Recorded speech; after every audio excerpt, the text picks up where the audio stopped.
Good morning, everybody. Hope everybody's well. Happy Monday. For those that are here live, happy any day of the week. Whenever you tune in, we appreciate you being here live, on demand, audio, video. It's an honor to be together.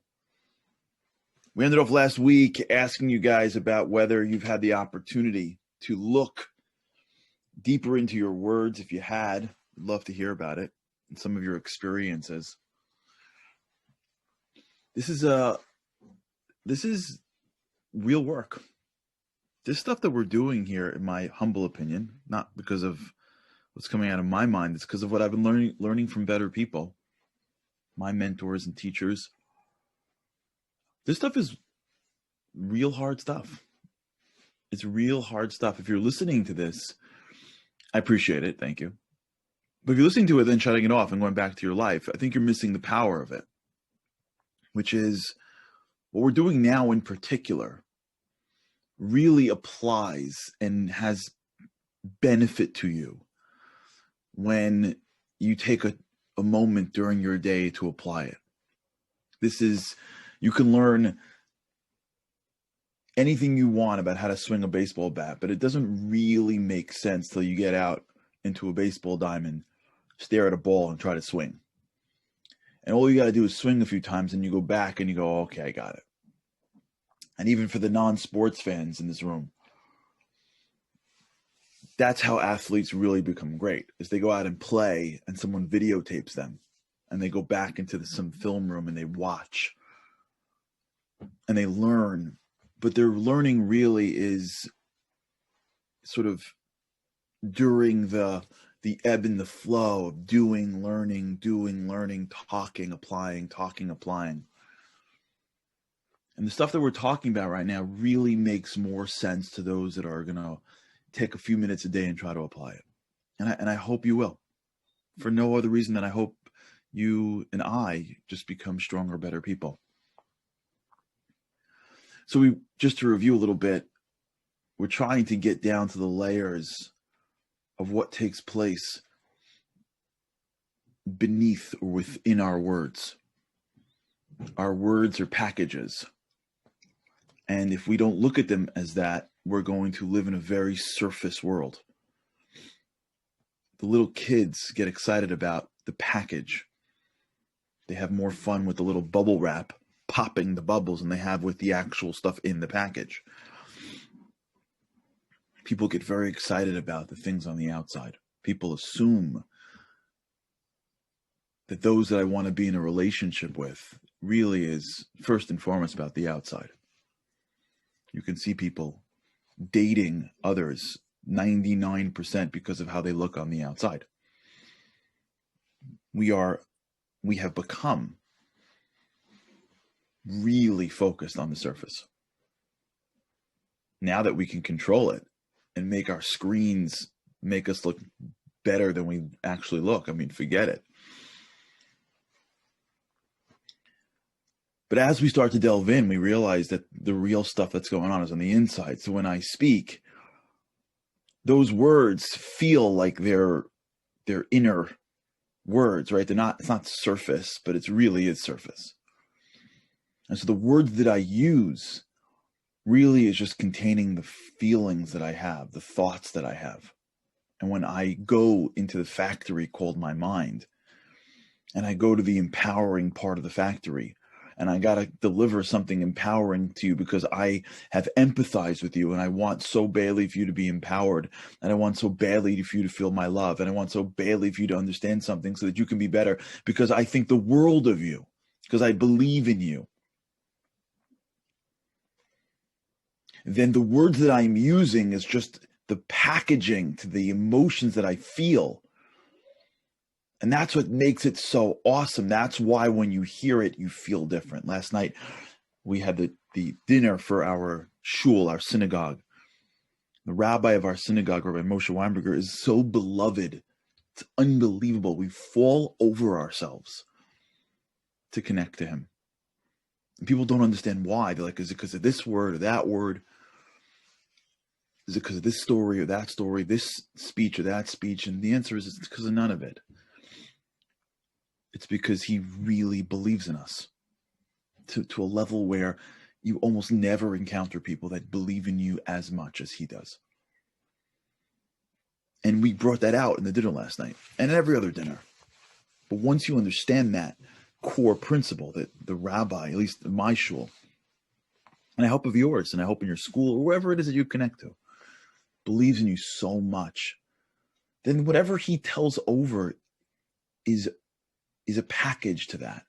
You hear it, and you can almost hear him saying you can. And that's what happens.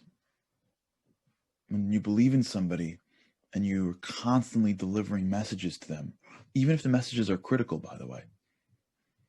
And you can tell. You can tell when someone gives you a critical message, if they're saying it because they love you and they want you to win, or they're saying it because they don't and they want to find that moment. I've been on calls with people where like you say something and they like correct you. And you think like, was it really that important to correct me on this? Does it really matter? And in your core, you're thinking, you're feeling, is that person correcting me because they want me to get it right, or because they just want to be right and it's been like 3 minutes and they haven't heard themselves speak? You know that you can tell that feeling, you know?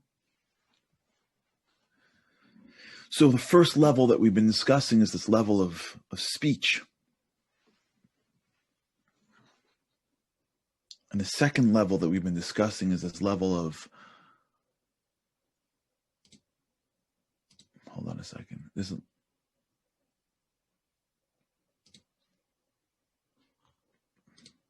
second level we've been discussing is this level of thought.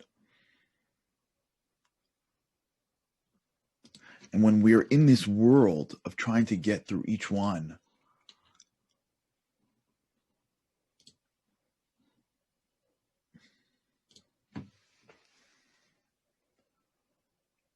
we seem to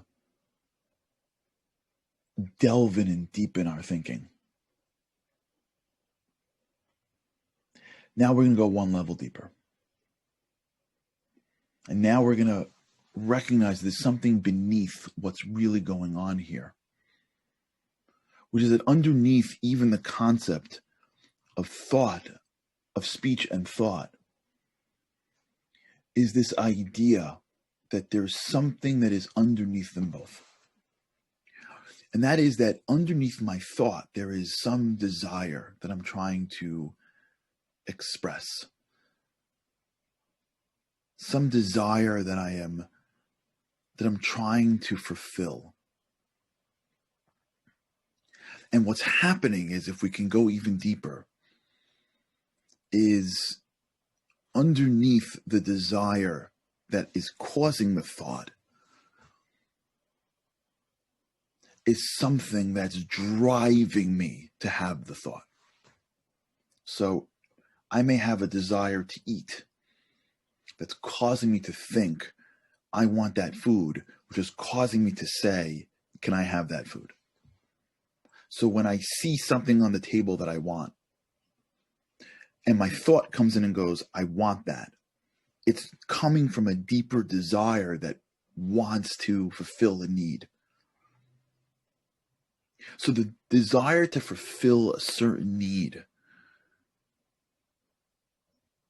creates the thought, which then creates the speech. So if we can go one layer deeper, really where we can start to change the levers now. When I think something positive or negative, when someone comes up to me and I make a comment to them, when my daughter shows up late or early, when my son does or doesn't respect me, when my spouse does or doesn't, whatever the things that I'm going through in my day that's causing me to say things, let's assume we're in the world of disempowered. So if I'm in a situation where I say something negative, or I think something negative, and I package it in something that's not negative, but at least the packaging is done in a way that is not totally empowering to the person. If I fail to be empathetic,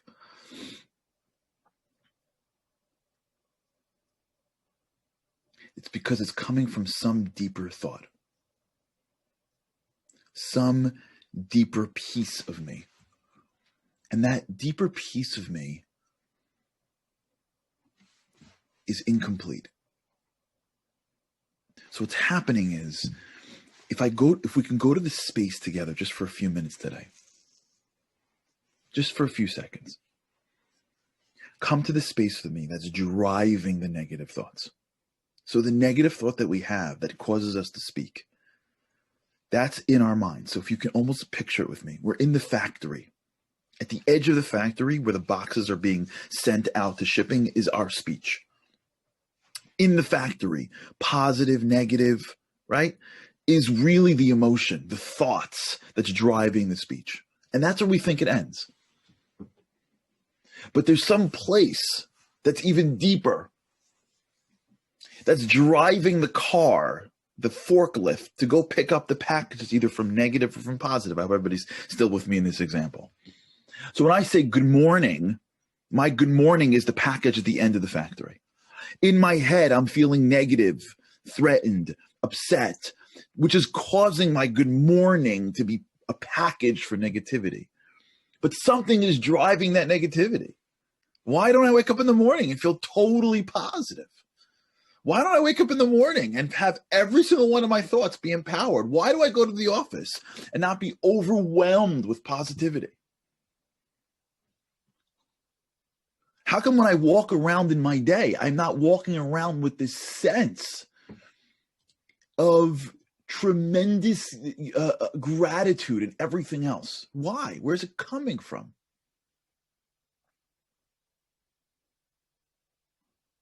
And the answer is, where it's coming from is this place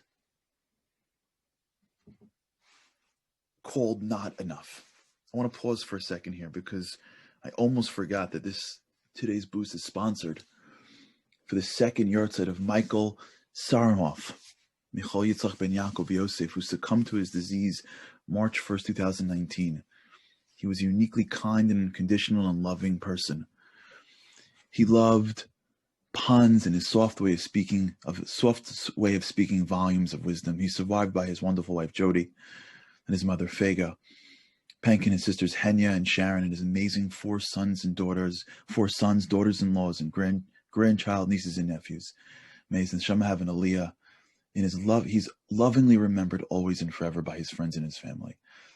May the second yahrzeit of this wonderful man, Michal Yitzchak ben Yaakov Yosef, be a melitz yocher, a wonderful thing for his family and friends, and may his soul continue to live on through them.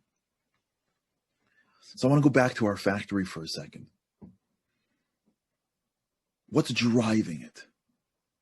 What's driving this feeling of positive or negative? Where's it coming from? If we can go to the destination of what's driving it, and we put imagine, stick with me for a second, okay? Because this is a little complicated. We're in the factory, right? And the forklift is picking up positive or negative, right? There's a door that drives all negativity. It's like the guy who picks up the negative stuff comes out of one door. You know what the name of that door is? You know what that door is called? If you'd have to pick the door in the factory, that every time the forklift comes out of that door, it goes right to the negative emotion. You know what's written on that door? 2 words. Not enough. Not enough. You know what drives our negativity? This feeling that we're not enough. I'm not enough. So when I see you that has something, I feel negative. I don't have enough. So when I see you having, I feel negative. I don't feel like I am enough of a mother, father, spouse. So when you do something that is really not meant to be insensitive, I take it as insensitive. You didn't call me because you don't love me. You didn't remember because you disrespect me. I'm not enough. I don't have enough. I failed. You see, because there's this challenge in life that I was taught called success, and it's defined by money or title or accomplishments, if you really want to be idealistic. I haven't done enough, because look at this person who started this organization and is saving thousands of people. I haven't saved thousands of people. I'm just a regular person. This person's winning on the treadmill of life because they have this status, family or otherwise. I don't have that. Look at the size of this person's stuff. This person has it all together. I don't have it all together. This happened to me in my life. I failed at this. I haven't achieved that. I'm not enough. I'm not. You know how I know? Because everyone else around me seems to have enough and be enough, but I don't. You know what causes all of our negativity? You know what underlies the power to the forklift that picks up the negative energy, that packages it in speech and yells or condescends or patronizes? It's that door. I'm not enough. And sometimes we pretend like ambition is a good thing. It is if it comes from a place of enough. But if it's not, if it doesn't come from a place of enough, ambition could be disastrous. This world is filled with carcasses along the roads of ambitious people who are driving towards trying to one day feel like they're enough, but they don't ever feel like they're enough. We're filled with people that think that they can't feel like they're enough, because if they're enough, then they've given up their drive. This is the bastardization of our soul, brought to you by the West. I love the Western world, let's be honest. So do we. Just call it what it is. When you live in a world based on physical, you're not enough. You're never enough, because the physical world can never be enough. And the gap that I feel, I think, is me. If you really want to know what's really driving the negativity that's in our minds, why we can't wake up in the morning fully empowered, why we can't walk around to people and empower them, why we can't use this incredible power that God gives us called our speech to blow people up properly, why we can't walk around and bridge relationships with people that are different than us, why we yell across the bow, why you can't possibly respect someone else's opinion or someone else's type of religion, why we can't walk around every single day, look at someone who says something that's not perfect, smile and go, that's okay, honey, and think to ourselves, that's fine. You know why? You know what's driving it? Is that we're not enough. We don't have enough. We're not winning. And when you're not enough, your brain can't handle it. So your brain has to find the negativity to say, you know what? If I'm not enough, then they're not enough. And if I don't feel like I'm enough, then guess what? That person, they're not enough either. You see the negativity in everything around us because really, we feel the negativity in ourselves. I want to end with the following thing, and I hope you think about this today, and we'll talk about it tomorrow. Perception's a powerful thing. And sometimes in life, the negativity we see around us is really a reflection of how we feel about ourselves. All right, we'll talk about this. I hope that there's a little bit of a, let's talk about this. We'll talk about this. Because here's the secret. We're enough. But we'll get there. All right, everybody. May the neshama of that wonderful man, Michal, shine on his family and everything around us. But until then, just for a second today, try this. When you speak, just try. Don't judge yourself. We do that too much. No judging, enough judging. We're exhausted from the judging. I want you, when you speak, to pause one time today, one time, and see the words, the thoughts, and then the door, desire. See where it comes from. The words, the thoughts. Don't even positive, negative, and then try to trace it back. Why was I negative about that? See if you can find the place, your door of not enough. We'll talk about this tomorrow. Okay. Have an awesome day, everybody. And with God's help, I cannot wait to speak to you again tomorrow. Have a great day.